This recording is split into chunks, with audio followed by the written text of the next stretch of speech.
Hey there. Are you a digital SAT person and you routinely get really tired in the middle of the reading writing section, specifically in that second module of the reading writing? Well, lucky for you, I have a very nifty trick that I've been using with a lot of my private one-on-one students to help them get over this fatigue that tends to set in the second module of the reading writing. And I'm going to share it with you today in today's video. My name's Kristina of Ivy Lounge Test Prep. For the last 15 years, I've helped high schoolers like you all around the globe dramatically raise their SAT and ACT test scores and ultimately land spots at their dream colleges. So first, we are going to discuss this fatigue of which I speak in the reading writing module 2 of the digital SAT. Then we're going to talk about why it even happens. And finally, I'm going to tell you my secret trick that has been working for a lot of my students to nip this fatigue in the bud so they can ultimately get more questions right and raise their reading writing SAT scores. Ready to get started? So does this sound like you? Okay. So when you're doing the reading writing section of the digital SAT, you do module 1, you do its 27 questions. You're like, that was great. I don't understand what the problem is. This test is awesome, right?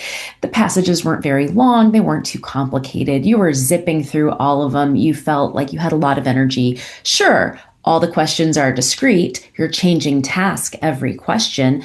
That starts to erode your energy a little bit as we get decision fatigue, but you're strong, right? You did so well, in fact, that you probably got the harder second module of the reading writing. And then all of a sudden you're like, what the? Because it is so much harder than what you just experienced in module 1. All of a sudden, every passage seems to be like twice as long, or they tend to be very complicated. Maybe they're older texts. One might be talking about very niche scientific terms that you've never heard of, and you're just trying to like read them and pronounce them correctly in your head, and then you're like losing the logic of what the sentence was even saying. And then the next one jumps to some person from history, or maybe a cultural icon, maybe something about a culture that you know nothing about. There are a bunch of words, proper nouns, people's names, places that you've never heard of. And again, like you're starting to get tired, you're starting to get intimidated, and you're like, I have no idea what I'm reading. How am I supposed to figure out what the function of the underlying sentence is, or how am I supposed to weaken this claim? Because you literally don't know what you're doing. And now you're exhausted, right? So you are exhausted and you still have like the rest of module 2 to go. We still have grammar questions, those SEC or standard English convention questions. Then we have the transition words, and then we finally have the research notes questions. And normally you do great on those because those are pretty much, what you see is what you get. They're straightforward. They're more rules based, but you finish your module 2 and you're like, I literally don't understand what just happened here. I just know I bombed it. Now, with the nightmare that I just described for you, you have probably lost your confidence. You have probably gotten a bunch of questions wrong. And in fact, maybe you really did like tank and you got half the questions right. And your score is much lower than we all know it could have been, right? This sucks. And it sucked for some of the students who I was working with this past semester, and we figured out a solution. And I don't want it to suck for you anymore. So I'm going to tell you how to get by this draining situation of the hard reading, writing module 2 from hell. So before I go into what you need to know, I just want you to answer me quickly in the comments below. And that is what I said. Have you ever experienced that where you're like going through, you have that, easy breezy module 1, you get to module 2, you don't know which way is up. You are tanking, you're exhausted by the end. You maybe didn't even have time to finish some of the questions. And the ones that you normally could have gotten right, you couldn't because you're drained, exhausted, and you can't focus anymore. So if this has ever happened to you, let me know and let everyone else know because it's more common than you think. So just write it in the comments below. And while you're at it, just go and hit those like and subscribe buttons. And then that way, each week when I post the latest in digital SAT, ACT, college application essay tips, tricks, updates, and hacks, you will be the very first to know. So now that we've identified what we don't want to happen to you in the second reading writing module of the digital SAT, I'm going to show you how it's structured just a little bit. You probably already know this, but I'm going to show you exactly where the problem areas are. And then I am going to do what I promised, which is show you the little tweak that I developed just in the past few months so that my students no longer deal with that level of decision fatigue, tiredness, and lack of focus when they get to this module. So this right here is a PDF that I made, and it's actually part of one of my courses, the Ultimate Reading Writing Guide for the Digital SAT, that I have that you can, find on my website, which is ivyloungetestprep.com. But this is really important because when you are doing the reading writing module, you need to understand that even though it seems like all the questions are just random, they're not. They're actually pre-prescribed and they come in a certain order. And when you know that order, then you can make much more informed decisions for how you approach each question.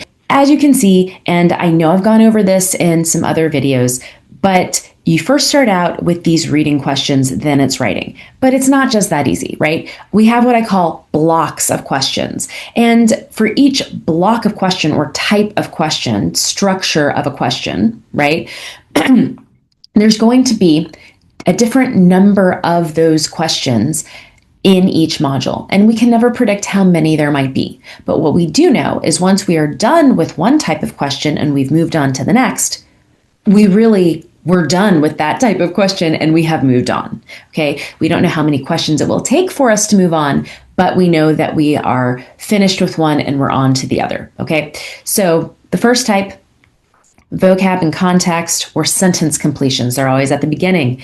Again, you might have as few as 2, as many as 8 in a module. We never know. But once we're done with these, and once we've moved on to what I call the traditional reading comprehension questions, then you won't see another sentence completion ever in this module. Okay. So then, as I mentioned, we have traditional reading comprehension questions. These are going to be the ones about what is the main purpose? What is the main idea of this text? According to the passage or according to the text, what is true about, and it's a detail question. It might be about the structure of the text. It might ask you what the function or the purpose of the underlined sentence is. This all falls into this one category. And you could have as few as 1, as many as 6, though more than likely it's around 5-ish. After we're done with those, we go to what I call claims questions. And so these may be text only. They may be text and include a graph or an infographic or a chart or a table with numbers on it, right? So these questions will ask you to weaken a claim, support a claim, or illustrate a claim. Okay, or complete an example. So these are asking you to do something slightly different than what the traditional reading comprehension questions were. After the claims questions, which tend to be admittedly the most confusing for new students to the digital SAT, we then maybe have a couple questions that we call logically completes the text. And they're very similar to the claims questions in which it starts a text, but then it asks you to complete it using the same logic found in that paragraph thus far. Once we're done with the logically completes, then we have a nice big pile of standard English convention or grammar questions. And these, it's a little bit less about the depth of what you're reading and more about, should I be using a colon or a semicolon or a comma here, right? So these are a little bit more straightforward. Granted, you do have to know a lot of, hard and fast black and white grammar rules to answer these, but it's less intense with the reading. Then we have a few transition word questions, which is also a type of grammar. And these will usually be shorter texts. And again, it is more about which transition word should you use. And then finally, we have the ones with the bullet points or the research notes. And the test makers will ask you something very specific, like they want you to talk about the study for someone who has never heard about it. And you have to use the notes in the bullet points to answer the specific, very goal-focused question they asked you. Okay, so here is the issue. Now that you understand the order of all of these, is that the ones that are going to tire you out the most are these 3 blocks. They're going to be in the reading, and they're going to be the traditional reading comprehension questions, the claims questions, and the logically completes. So these 3 blocks of questions, which if we look at them, that could be as many as maybe 14 of your questions in the module. Maybe it'll never just be, 2 questions in the module. It might be more like 9 or 10 at the low end questions in the module, but it's going to be a big chunk. So we're looking at a third to a half of this whole module are going to be very text dense with more sophisticated sentences and sentence logic, maybe words you don't know, and especially niche or proper nouns that have to do specifically with science or about certain cultures or people's names that might be unfamiliar that are going to help scramble your brain and make you tired. Okay, so this is why you are getting tired and what is happening if you do things in the order that they are asked. So you do module 1, you do all of it in order, and you're like, great, that was awesome. You start module 2. Hopefully, it is the harder module 2 because you aced module 1, okay? So you start in, the sentence completions are a little bit longer, maybe a little more complicated. That's not the problem. We start with the traditional reading comps, and they're just like twice as long. And again, very niche. And then the claims questions. And then it's back to back to back. Now logically completes. You have never had a chance in these few blocks of questions to recover. You haven't had a chance to catch your breath because they just got so much longer, so much harder. And then now, once you get over here to these grammar questions, which normally you could do no problem, your brain is tired. So now you're making stupid mistakes that normally you would never make. Okay. And so the standard English conventions, the transitions, the research notes, the ones that maybe you normally aced, now you're doing a really crappy accuracy rate on these because you got so tired from doing these. Okay, so does this make sense so far? And are you nodding your head in agreement with me? Now, I'm going to tell you the crazy, crazy, simple tweak that you can make to get yourself kind of like a second wind, just a little bit of a second wind, just so you don't keep getting tired and exhausted. Okay, so check it out. Okay. So on the other hand, let's do it like this. You do module 1 like normal. You go through all of them. You're great. Now, you know that you tend to get really tired and unfocused and have trouble concentrating in module 2. And it happens right around the middle, and then you struggle for time. So what we are going to do is switch up the order in which we answer the questions. You are going to start with the writing in module 2. And if you don't know exactly where that is, what I would do is I would jump to approximately question 15, give or take. So you're going to go to question 15. If you go to question 15 and you're still in reading, then you're going to skip ahead to question 16 or skip ahead to question 17. You're going to basically start with the beginning of your standard English convention questions. Now, if you jump to question 15 and you're already in standard English conventions, then you're going to go back. You're going to go back to question 14 or question 13. You're going to keep going until you bump up against the reading questions, and you're going to be like, okay, that's where it ended. Now I'm going to go, and maybe it's question 14, and that's the beginning of standard English conventions for your module 2. Wherever it is, you're going to start with the grammar questions. You are going to do all of those. Then you're going to keep going forward. You're going to do the transition word questions. Then you're going to do the research note questions.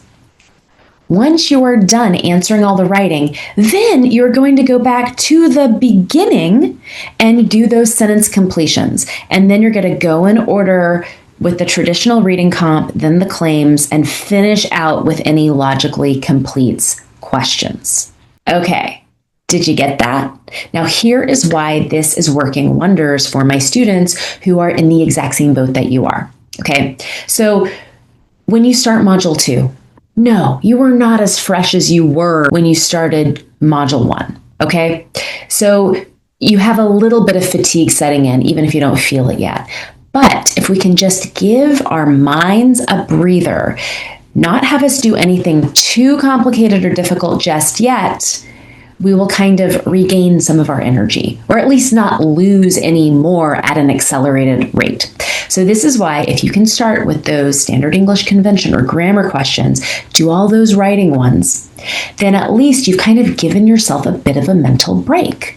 Then when you restart at the beginning of module 2, and then you go from like approximately questions 1 through 14, 1 through 15, around there, then what has happened is, yes, you are going to get fatigued at this point, but it will take a little longer to set in. And bonus points, if you run out of time or things start to get really hairy for you and you're like not able to focus anymore, guess what? The ones that you're going to mess up on will be maybe the claims questions or maybe a couple logically completes. And those are likely the ones that you may have missed anyway. So like no harm, no foul. Does that make sense? Are you excited to try it out? So I am super excited for you to try this little tweak because it can save you massive amounts of energy. It can save your focus and thus save your score on the reading writing section of the digital SAT. So if you want even more help, I actually have a really cool free training for you, and that is called the 3 biggest mistakes to avoid on the digital SAT's reading writing section, and obviously how to fix them. So check it out in the link below.